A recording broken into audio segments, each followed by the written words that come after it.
All right, so some history on LeBron's side, but this Warriors team is a totally different animal. Let's bring in our pal Dave Mcmenamin now. You would think, Dave, that Tyronn Lue would have to change something up. What lineup change is he considering for Game 3? He says Rodney Hood, the seldom used wing player that the Cavs acquired back in February from the Utah Jazz, will get his chance in Game 3, most likely at the expense of Jordan Clarkson, who was given an opportunity in Game 1 and Game 2, couldn't get anything going. Hood's interesting.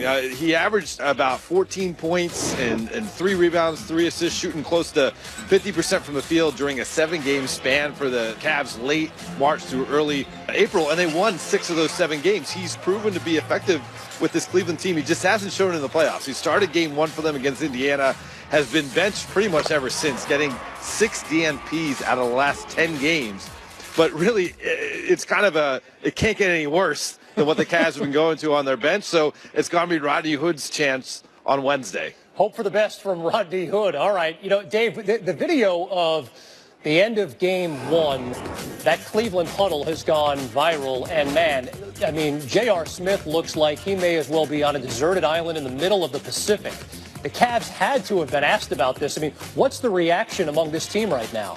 Yeah, now LeBron tried to explain his thinking there. He said he was actually feeling some degree of relief when he found out that there was a timeout left, because he had signaled for a timeout, and he was worried, I guess, that had he been rewarded it and the Cavs didn't have any, it would have been another Chris Webber incident going back to that national championship game gap between UNC and the University of Michigan.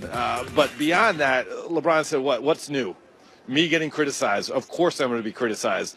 Like, I haven't done enough for my teammates to get them to this point to be in the finals. I'm a competitive guy. I'm trying to compete for a championship here. J.R. Smith said, I don't care about any criticism that's coming from the outside. We care about the voices in our locker room. And then Tristan Thompson, who's played with LeBron obviously these last 4 years, during these last 4 finals runs, said every player is going to have these moments of frustration, and there's always a camera on LeBron James, maybe more so than any other player in the NBA. So they're going to capture that moment. But that moment had nothing to do with our performance in Game 2. Tristan Thompson said, I put that behind us. The team put it behind us. We were in a dogfight in Game 2. Now we just got to focus on Game 3, what's ahead of us, not what's behind us. Yes, we can put that matter to bed, and it's Rodney Hood and hope for the best in Game 3. Dave Mcmenamin in Cleveland. Thanks, Dave. You got it.